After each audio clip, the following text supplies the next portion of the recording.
Hello and welcome back to Stitching with Samantha. Today I'm going to be showing you how to make this really sweet Christmas handprint keepsake. First, you're going to want to get some acrylic paint. It's important it has to be acrylic because once acrylic is dry, it's not going to wash off later whenever you're washing your stabilizer off. My daughter loves doing these handprints with me, and we're going to put a ton of paint on the hand, make sure that it's covered, and then we're going to put it down on the fabric. And as you can see, my hoop is on the back side, and then we'll switch it to the front. I do it this way so that when we get the handprint, it's as flat as possible on the table, and then we're just going to switch it around and stitch like normal. This is a really important step. Make sure that your fabric is taut in your hoop. You're going to pull it in every direction and make sure that the hardware is screwed on really tight. Now we're going to take our pattern. I have this printed on water-soluble SULKY stabilizer. I sell these in my Etsy shop, and you can also print them yourselves with a digital download. So we're going to go ahead and separate the name pattern and the hoop pattern. And after that, we are going to take off the hoop pattern and we're going to stick it over our handprint so that we can see the handprint more clear. If you're doing a darker handprint, you may be able to see it just from placing it on top, but the white was kind of hard to see, so I had to take it off of the stabilizer and then we're going to trace around it. Do your best to follow the handprint and not go outside of it, but if you do, it's okay. You know, if it's not perfect, it has character. So then we're going to take it off and we're going to place it back on our sheet, and then we're going to cut it. Putting it back on the sheet just makes it a little bit easier to cut around the fingers. I didn't put the stabilizer back on the sheet when I was cutting my last couple handprints, and this time around doing it saved me so much headache. It made it so much easier. Now we're going to take off our handprint stabilizer off of the backing once more, and we're going to put it on top of our painted handprint. Make sure that you line it up as best as you can because this is the guide we're going to be using to stitch. Then we're going to take our word pattern, and you can order this personalized from my shop and put whatever you want on it. I put my daughter's name and third Christmas, so we're going to stick that at the top. Here are the DMC color codes that I use for my handprint. Now we're going to thread our needle. I'm going to start with this red color because I'm going to be starting on the candy canes first. So I'm going to go ahead and take about an arm's length of thread, and I'm going to cut it off the skein. And then I'm actually going to separate it into 2 strands. I use 2 strands for a majority of this pattern because it's really delicate and small. So we're going to take it through the eye of our needle, and it's going to hang down about 3/4 of the way. And then on the longer strand, we are going to tie a knot.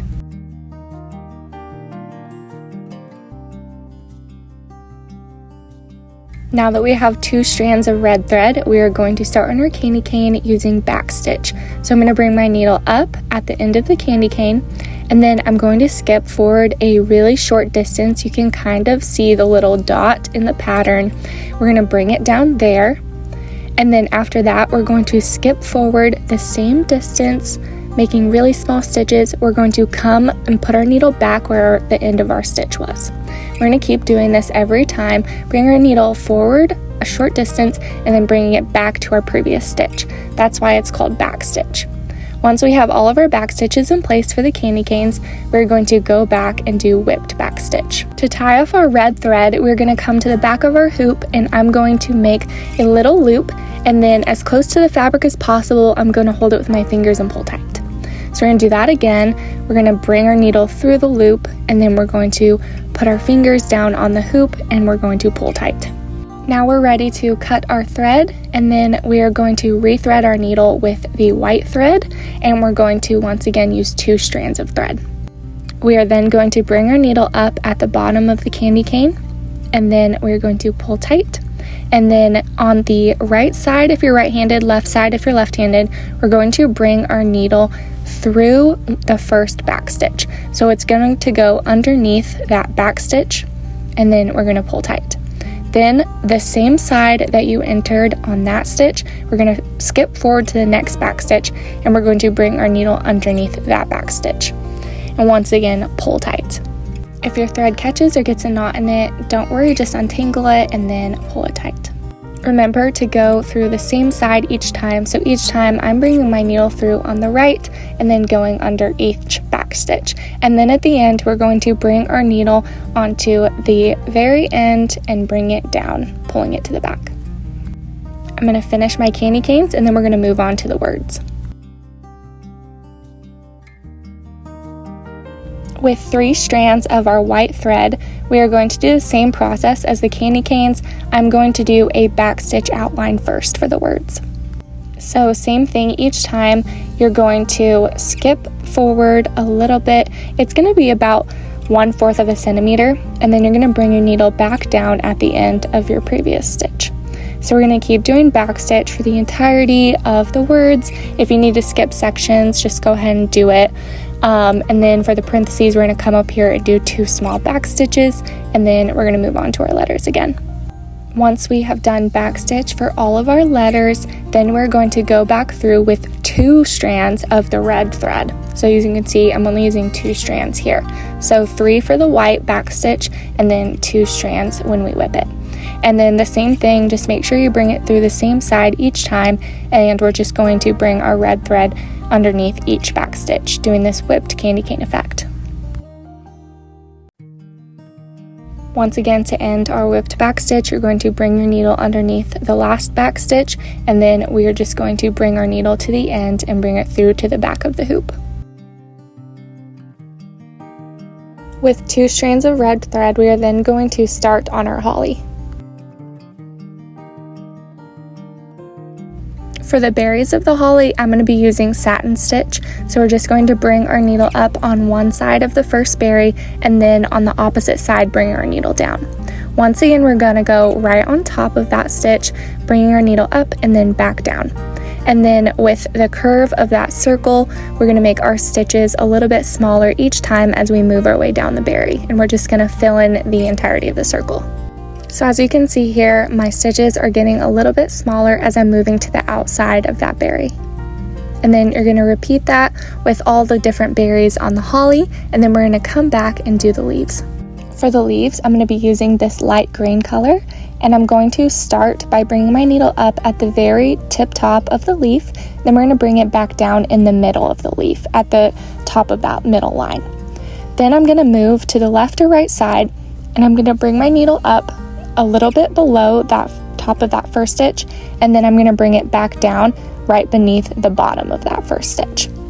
We are then going to skip to the other side of the leaf and do the same thing. Bring our needle up at the top right next to our very first stitch, and then back down in the middle underneath our last 2 stitches, and then we're going to pull tight. So leaf stitch is going to be that same thing each time. You're going to follow the outside of that leaf pattern and bring your needle back to the middle. So it's basically a bunch of straight stitches that end in the middle of the leaf. Make sure when you bring your needle up each time, you're just following the guide of the leaf, and it's going to start taking shape and look really beautiful. So that is leaf stitch. We're going to go ahead and do the rest of the leaves on our pattern and come back.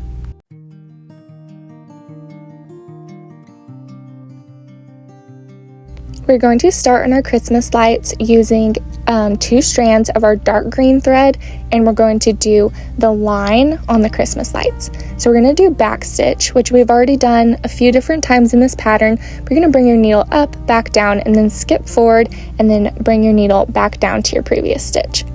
So same thing here, you're just going to make small stitches, and then when you come to the loop of the lights, we're going to just make our stitches just a tad smaller just to account for that loop and keep going. And then once that's in place, we're going to do our lights with lazy daisy stitch. So you can just alternate the 3 different colors. I used blue, pink, and yellow. So we're going to bring our needle up, back down in the exact same point that we entered. We're going to not pull it all the way tight. We're going to leave a little loop. And then at the end of the light, we're going to bring our needle up through the middle of that loop, which is important because we're going to pull our needle up and catch that loop. And then we're going to bring our needle on the outside of that loop so that it tacks it in place. and that's lazy daisy stitch. I'm then going to put a straight stitch in the middle of my lazy daisy stitch. This is just going to give the light some volume. So I'm going to bring my needle up towards the base of the light, and then I'm going to bring it back down at the top of the light. And this just provides, like I said, a little bit of just extra texture for the lights. So we're going to do this again, doing a lazy daisy stitch. Bring our needle up, back down at the same point, and then pull our needle and thread up through the loop, and then tack it in place, and then a straight stitch in the middle. For our trees, we're going to do straight stitches for each section of the tree. So I'm going to start by bringing my needle up at the tip top of the tree and bringing it back down in the middle. Then I'm going to go to the side, and I'm going to bring my needle down just a tad from that top, kind of on the right side, and bring it back down. This is kind of the process of fanning your straight stitches. So the same thing on the other side, we're going to bring it back down in the middle, just a little bit from the top. So we're going to do the same thing, making straight stitches, just kind of blending our stitches into one another. You can kind of make it kind of haphazardly. I think it's fun to just kind of make them random. It gives that tree look of everything not being perfect. So we're going to do the same thing, bringing our needle up and then back down at the end of our previous section of the tree. And then we're going to bring our needle to the end, once again kind of fanning it and bringing it to the side where that line is. And then we're going to keep filling in the second section.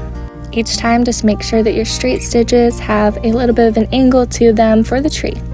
And then we're going to do satin stitch for the trunk in the yellow, and we're going to bring our needle up and back down on the other end of the trunk, and then go on top of that stitch. We're going to bring our needle up, back down, and you're just going to fill in that small section with about 3 satin stitches.